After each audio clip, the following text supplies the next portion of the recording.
ए हो हाँ माई। अरे नहीं जल्दी जल्दी दाओ हमके भाई दिया क्यों नहीं तुम पे खतरे हाँ। ए दाओ अरे दे देनी बहनी रुक जा छिनो दे बतिया है मेरा लू जब देखो तो प्यार से हाँ। ये कितनी देती रे कौन कोई से खुलवा दिल तू रे बाबूजी 20,000 रुपया एक्स्ट्रा में लगा के तो बनवाइले रहल हम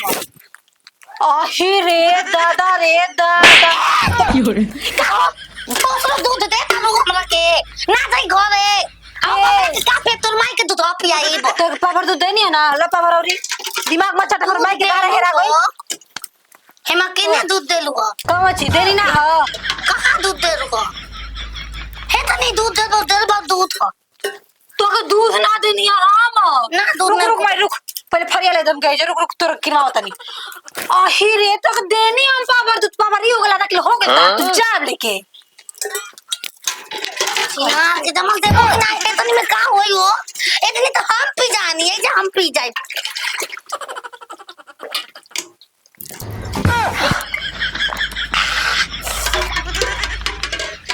ए छीना रो आधे किलो दूध है जरा तारा घर रे आ पिए गलु आधा किलो घंटा आगे दे दू काहे ना तू ना दे पापा भर देनी है जाके अपन घरे कम बमलवा से फिर खरियान छोड़ दीदा बहनी देख हमरे आज गाय कम आधा दे दम घरे लेके जाई हम का को घरे दे कम बुकरा करे पी दे दे देखो 3 किलो में दूध रे बढ़ाइए किलो बचल बटे तू बता तो पाए बोल दे दे ना को तुम का करो पाए बोल दे अबे तो पा बोल दे तू दवा हम देनी में पा भर बदल तो सामने पी दे बार लाई ला सब जोट के आधा लीटर ला एकदम दे दे ले जाते घरे जा अरे माई हो राम राम काची के दूध पे हक के चढ़ गए काउंच के दूध वो हो भाई क्या हम कहीं तुहार हो अपन वो लगा के मत दे दो बढ़ जाइतन की कम दे तर हमार लड़का 4 साल के हो गइल बा अब हम दूध ना दी न दे पुत्री न दे गजब हमके पगला के तो चल बोले का हम दूध देनी है कि ना देनी है देनी ना देनी सारा मेहरारू लायक रही तो हमारा झाड़ू पोछा लगावे के पड़ी एकदम ना लायक पापा हे जे बनी का भाई ए बामल हो बामल दूध के गोइल रली खांसी पटक दलसा ना दे ले दूध आवे ना दलसिया इतनी दे दे ना तो तने पी ले भूख लाग तो रुके मारा से कोई दूध आवे करे वो करा से 1 किलो के कहले बानी कि रोज दूध दिया त एकर दादी मां 2 किलो ना देले पा भर देले आ ऊ पा भर तारे भर होला हां तो मां दोस्त बा हो बामल तहार दोस्त नहीं खेरानी ए बामल तू ओकरा से लड़ झगड़ हम तो अपन दूध काहे खाए काहे चुरे उनका हिम्मत की दूध माने हमारा देव से मेहरारू के माना कर दिया हां नहीं के दे दो उनका धोके गोला का मिस उनरे हां पीछा से छोटा धोके मार फुफुनिया आगे से ना पकाए पीछे से ले लो गतिया ना मारे रे तू बामला घर में चल ना बामन चलो ला ना तो जा दो बामन अब काल फील से बोले जाए मां के लिए मैं लाल जगह के काल लेके आए लाल जगह के तोहर के जानकारी नहीं थे कि दूध संगे दवाई पिए के बा हो बामन जा लेके आओ हम ना जाए तू ए जे रह रानी आयाम तनी ऊ दूध के उनकर माई लगहर जवन बिया तवन दूध दी आ ना दे त बरिया दूध के लिए आई पता ये सुना ताली रे हां बाबूजी आई के दूध के लिए आदनी रे लिया देनी धोके कनी हां कि जेकरा जेकरा घरे दूध जाता ओकरा घर से पैसा लिया ए बाबूजी को बात कहियो छंगुरा जोन बिया ना छीनारी 6 महीने से दूध लेके जाती है लेकिन पैसा के नाम नहीं खिले तो दूध 3 बार ओकरा घरे कोई रही ओकरा बंद कर हरामिया के गादा पानी पी पी जीवो सही कहते नहीं बाबूजी और रोवा जब तक कहते दे दे जी आ कनी मेरन को नहीं दे ठीक बा घबरो मत नेवता हकारी ओ बहादुर बाबूजी का काहे बाबा बड़ा का अच्छा ई बताओ का कि मैंने का चलता का चलता है दूध ले बनता 1 किलो हम तारा कहले बने ना बाबा हाँ। 1 किलो दूध हमके रोज चाहिए एक ठोप अब ना मिली काहे अच्छा जौन बात लो बोला दूध लेवे के बेरी में छाती पर चढ़ जाता राजा अब पैसा देवे के बेरी में अरे नाम ले लू नहीं सुनो कितना तार पैसा भइलो कितना भई के 6000 भइले दूध के पैसा पा भर के पा भर के 1 किलो आज ही आधा किलो बस दे 1 किलो के नाम ले बुता मन नीचे से ऊपर तक गरमा जाता है जानते नहीं खू ए बचवा ए 1 किलो ते तारू हमारा घरे पहुंचा त पाए भर गजब हाल भाई, गजब हाल बटे। गजा भालबा पढ़ावा तारू ड्रामा बचवा रे देखो करे पतोया हाँ? तोरा के कहले नहीं कि 1 लीटर एकरा घर जाई हाँ। आ तू तो हाँ 1 लीटर देबे के ता पावर देती है बचवा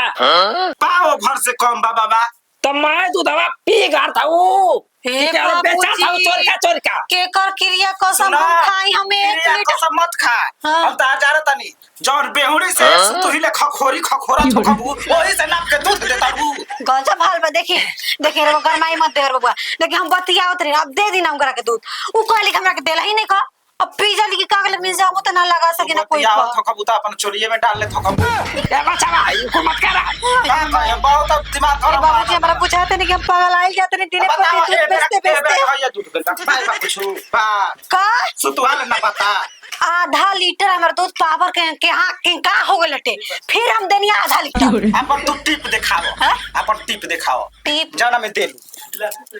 रुक, का में दे दू हां देख देख बच्चा पाओ भर से बेसी एकरा में पाव भर से बेसी। एकरा में देख ले लो रुका छेदा देखे दा भर गिलास ना पथन सरवा चुवत हो या गपता ढार दे तोया मुंह वाले चुसला ओकर पेनिया चुसा ए भैया खावा किसान भाई चिबिल रही था। घास गाड़ के खियाई ना देसी गाँव कि पूरा दम घास खाई ना जे ई ते ई बढ़िया से गाढ़ा दूध दे देबू के हम जाई बिना लिहले का दी दूधवा तू दवा दी यार, इतना सा पैसा दे दी। आकनी पैसा पहुंचा दिया हम तेले आवत है ठीक है देखो गेहूं कटाए वाला बा बेचाई तुरंत पैसा हम दे दी ये तो हमारे कहना है ना, कारी पर। गेहूं कटाई बेचाई दिया, गेहूं सब कटाई का बेचाई। ठिकाना रहता हो जीता पतवा कहाँ बार दी हम दूध दे दे बानी आधा लीटर जी, आधा लीटर पैसा लेके जाई। दे दे बली ना हाँ होसी आला अच्छा, होसी सुना? कर जाली गाय के रोज कहत रहली कि 1 गाय लीटर के जला। देना अब कहत रही आधा लीटर देखिए आधा लीटर आई रही यहाँ और मेरा नुआ वहाँ के देनी है आधा लीटर, ठीक ना। तो का आधा लीटर पी गलिया पूछ ही रहुआ, हम तो दे देने बानी। दा अब हमारा सीसीटीवी लगा पर देख खातिर सब करा के दूध मत बतिए ले बड़ा का। एक बार दे दे एक बार दे दे एक बार दे दे पकड़ अरे बाजी। तो बच्चा जो एक बार गलती ना हुई आज के बाद ना हम अपन सोजा तो कर दूंगे कैसन बात बता तू मेरा ने मेरा पानी फेर के चीनी डालले बाड़ू का मार मेरे होतरू चिखला चिखला दे रे हरामिया पागल कहीं की लगा देला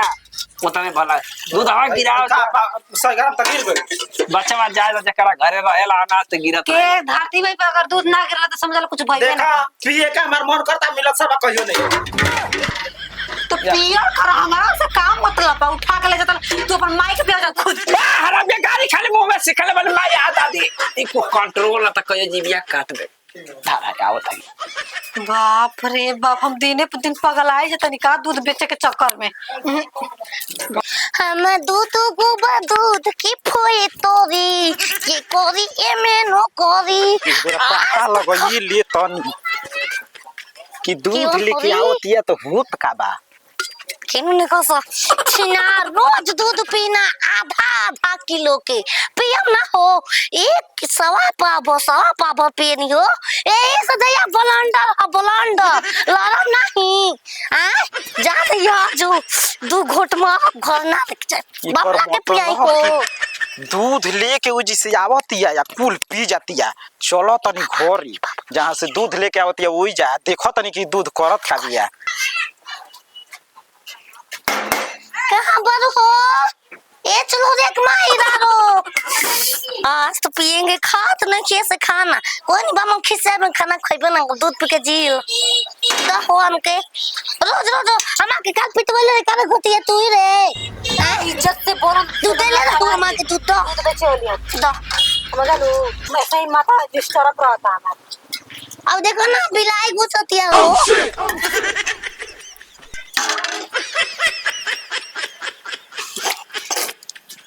ताक दे रुका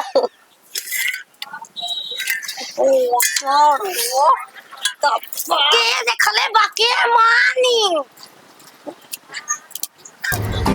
तेरी दादी रोज आवत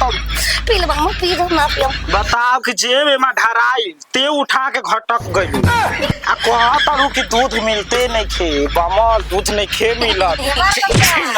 कहीं की हमर माई ला जाओ हमें तो में आरो भाई आधा लीटर है जे तार मायो ए बाड़ी जब जाना तारी की लड़किया देत होई तले फोन कर तड़ी का देतिया